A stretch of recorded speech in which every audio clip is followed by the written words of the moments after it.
The envelope sat on the kitchen table for 3 days before Harlan Boone finally opened it.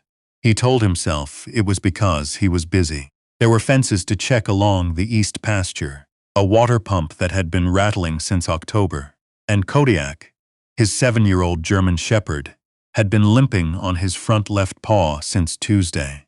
But the truth was simpler and harder than any of those things. The return address on the envelope said Whitmore and Falk, attorneys at law, and the last time Harlan had seen that name, it was on the deed his father had signed over to his brother Neil 30 years ago without a word to anyone. Harlan was 63 years old. He'd spent 22 of those years in the United States Army, 2 tours in the Gulf, 1 in Afghanistan, and a final posting at Fort Bragg that ended not with ceremony, but with a medical discharge and a handshake from a colonel who couldn't quite meet his eyes. He'd come back to Grover County, Montana, because there was nowhere else to go. His mother was gone.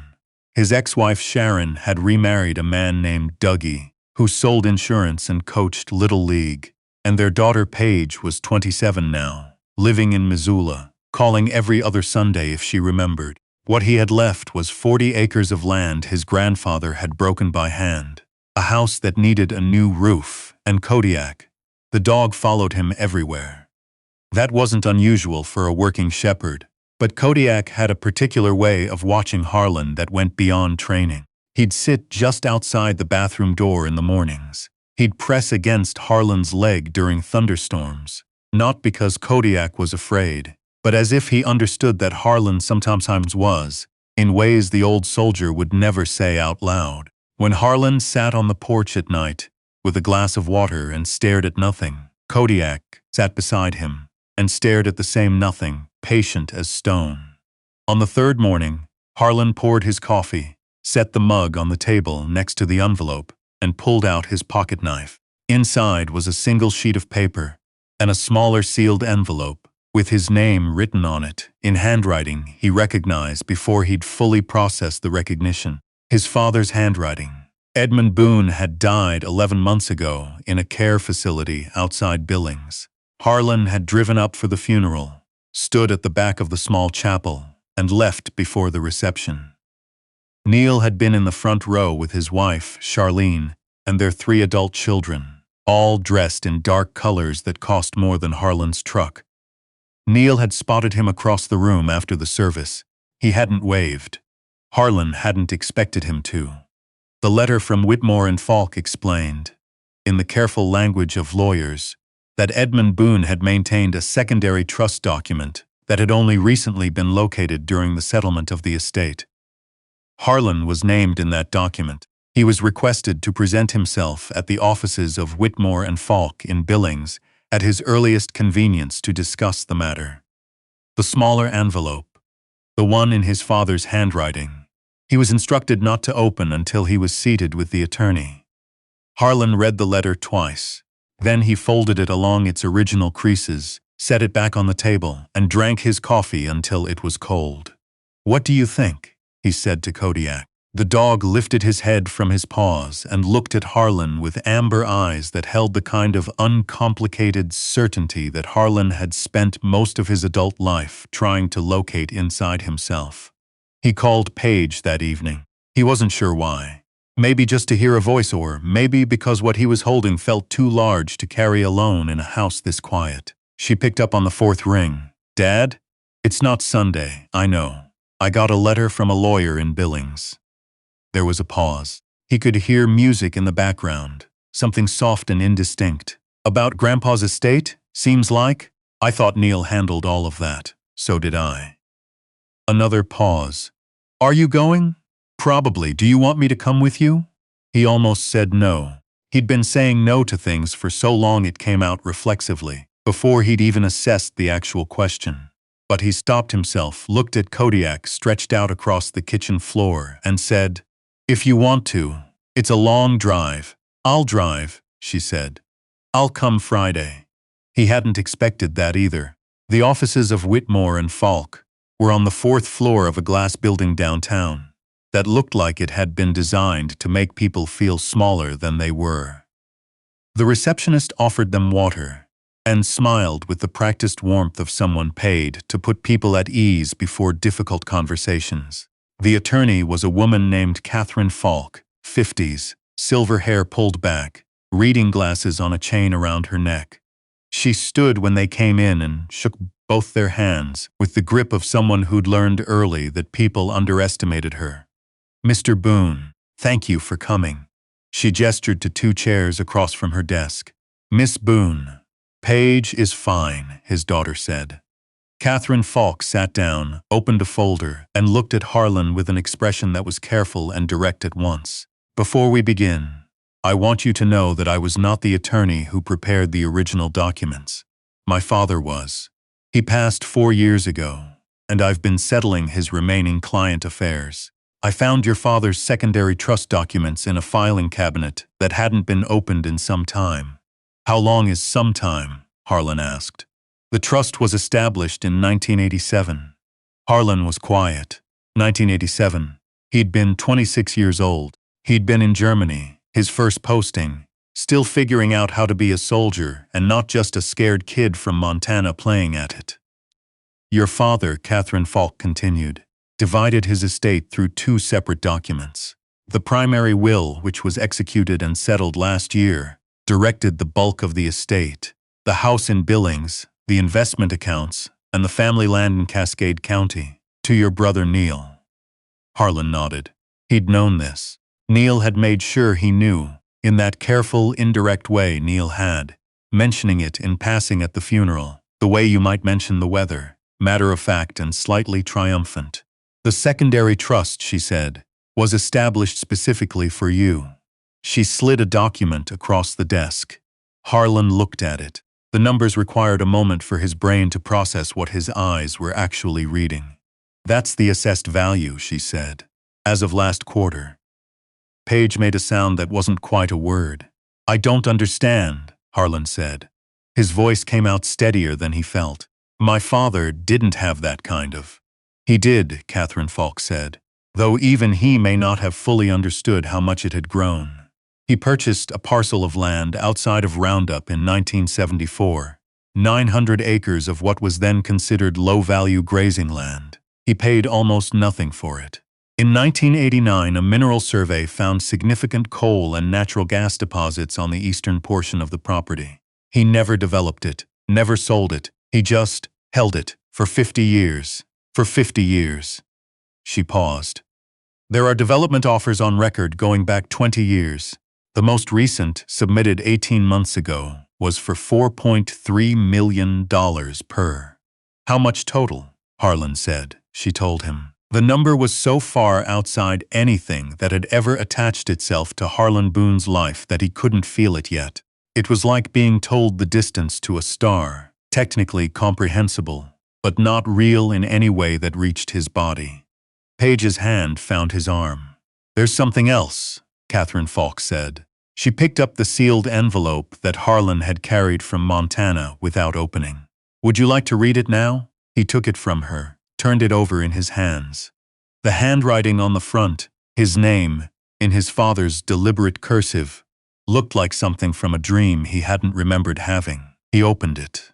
The letter inside was 2 pages, handwritten, dated March 14, 1987. Harlan would have been 25. His father would have been 52. He read it slowly. The room was very quiet. Edmund Boone had not been a man who spoke easily about the things that mattered. That was something Harlan had understood since he was a boy. That his father's silences weren't absence, but a different kind of presence, weighted with things that had no words yet. The letter was like that too. It wasn't an apology, exactly. It wasn't an explanation. It was something closer to a record. His father wrote about watching Harlan ship out for the first time, standing on the porch in the dark. After the truck that took him to the airport had gone, he wrote about the land outside Roundup, how he'd bought it because something in him believed it would matter someday, and how he'd decided, walking the fence line of it one autumn afternoon, that it belonged to Harlan. "You always understood what a piece of ground meant," his father wrote. "Neil never did. Neil wanted the money. You wanted the land. I'm leaving you both what you actually wanted. even if you don't know it yet. Near the bottom of the second page, one sentence stopped him. I know I wasn't easy to love, son. I hope this says what I never learned to say out loud. Harlan folded the letter. He held it in both hands for a moment. Then he set it carefully on Catherine Falk's desk, as if it were something that needed to be placed rather than put down. Take your time, she said quietly. He nodded. Neil found out on a Wednesday. Harlan didn't tell him. He hadn't planned any particular sequence of events. Hadn't thought about Neil at all in the 48 hours after leaving Catherine Falk's office. He'd driven back to Grover County, with Paige following in her car, and he'd sat on the porch that night with Kodiak and watched the last of the light drain out of the sky over the mountains and tried to locate what he was feeling beneath the numbness. But Billings was a small world in certain circles, and estates of that size didn't move without ripples. Neil called on Wednesday afternoon from a number Harlan hadn't saved but recognized. There's a mistake, Neil said. He didn't say hello. Dad didn't have a second trust. That would have come up in probate. It wasn't in the probate filing, Harlan said. It was in a separate filing cabinet at my father's original attorney's office. His daughter found it. Silence. That land was supposed to come to me, Neil said. His voice had taken on a particular quality Harlan remembered from childhood. Not quite anger, not quite fear, but the sound Neil made when something he'd already decided was true turned out not to be.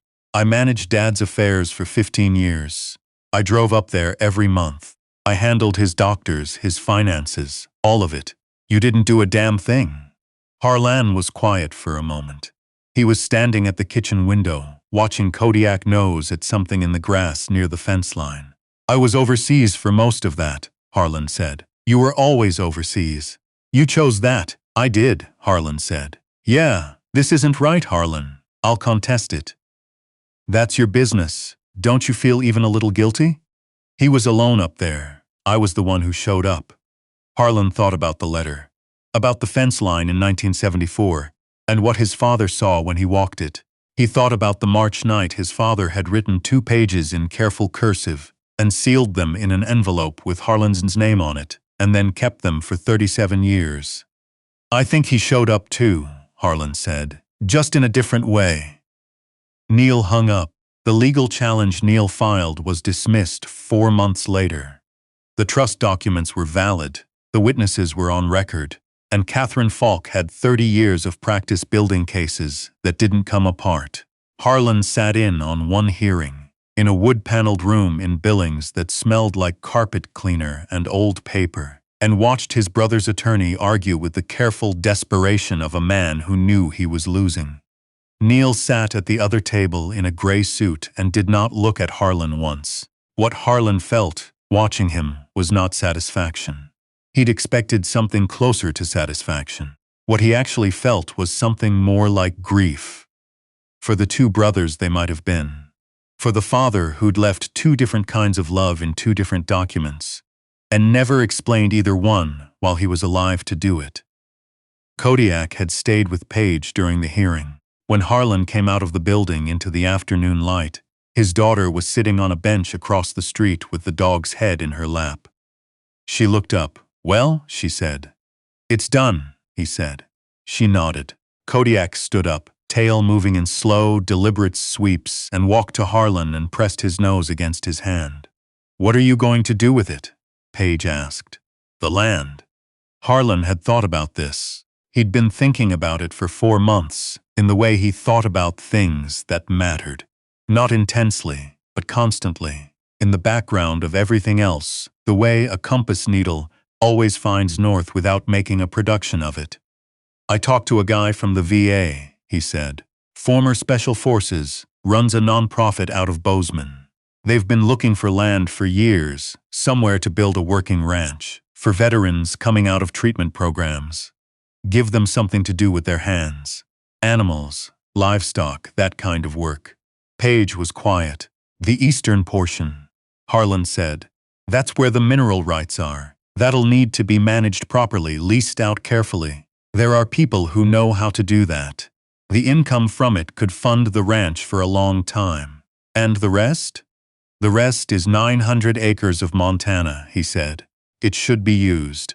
She stood up from the bench and looked at him for a moment. The way she'd looked at him sometimes when she was small, when he'd come back from somewhere, and she'd needed to reassure herself that he was actually there, and not just the shape of him. "Dad," she said, "that's?" She stopped, shook her head slightly. "That's really something. Your grandfather bought it for almost nothing," Harlan said. "Walked the fence line once and decided it was supposed to matter. I think he was right." He reached down and scratched behind Kodiak's ears. The dog leaned into his hand with the full and uncomplicated trust of an animal that had decided, years ago and without ceremony, that this particular human was worth staying close to.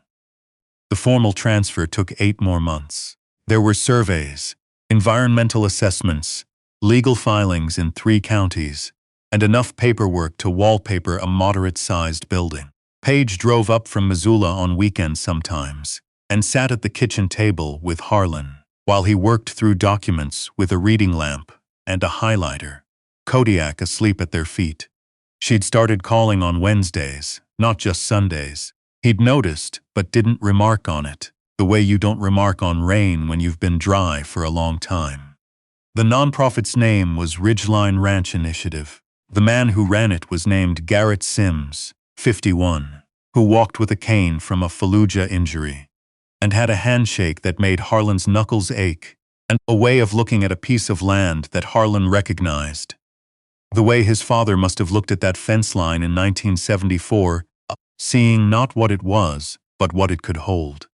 They met at the property in late September, the 2 of them and Kodiak, walking the perimeter while the light went gold over the hills. Garrett said almost nothing for the first hour.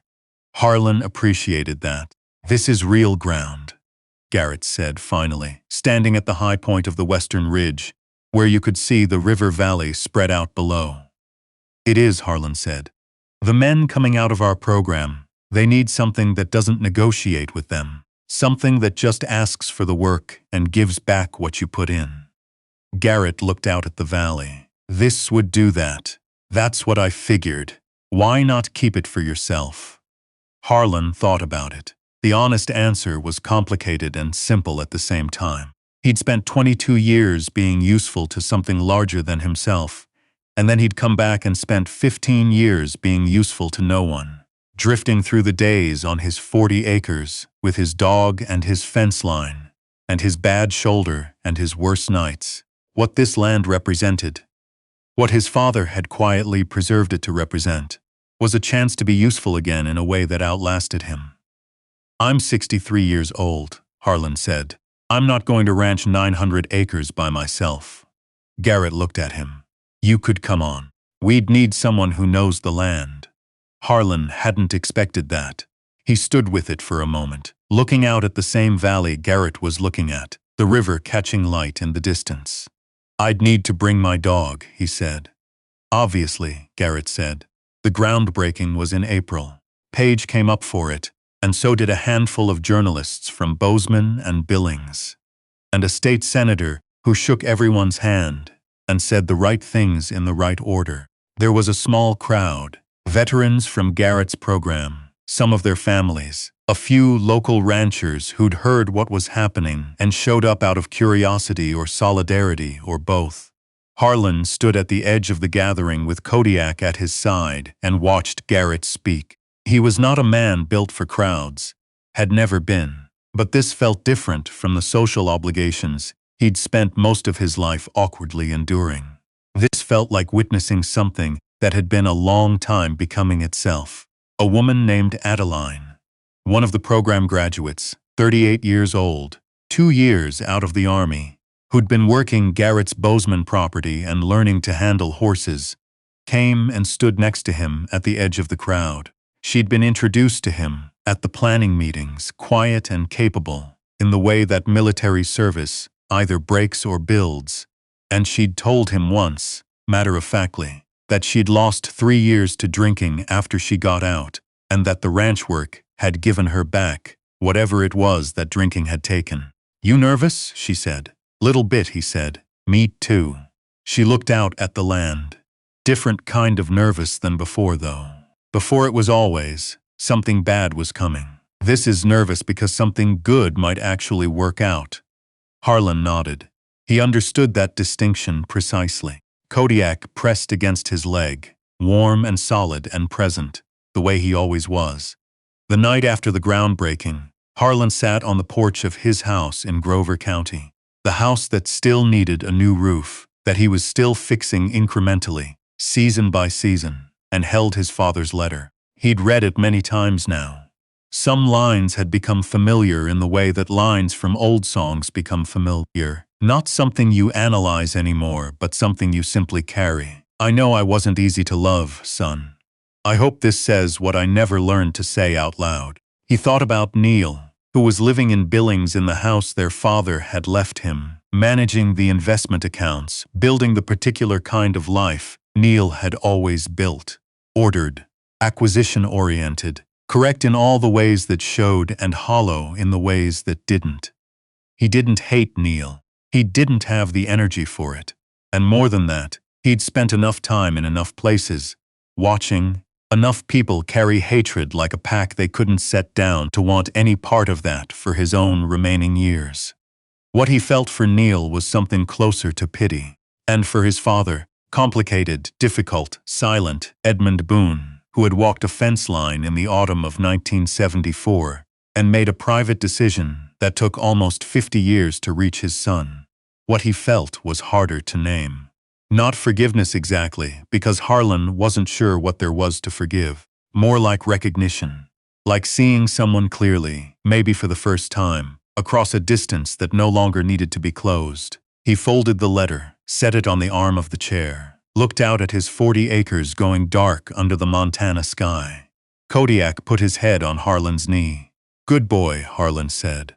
The dog's tail swept once across the porch boards, slow and certain. The mountains held their shape against the darkening sky, the way they had before Harlan was born and would after he was gone. Indifferent and permanent, and somehow tonight, exactly right. He sat there for a long time with his dog and the letter and the quiet, and he didn't feel like a man who had been given something he didn't deserve. He felt like a man who had arrived, finally, at the place he'd been walking toward for longer than he knew.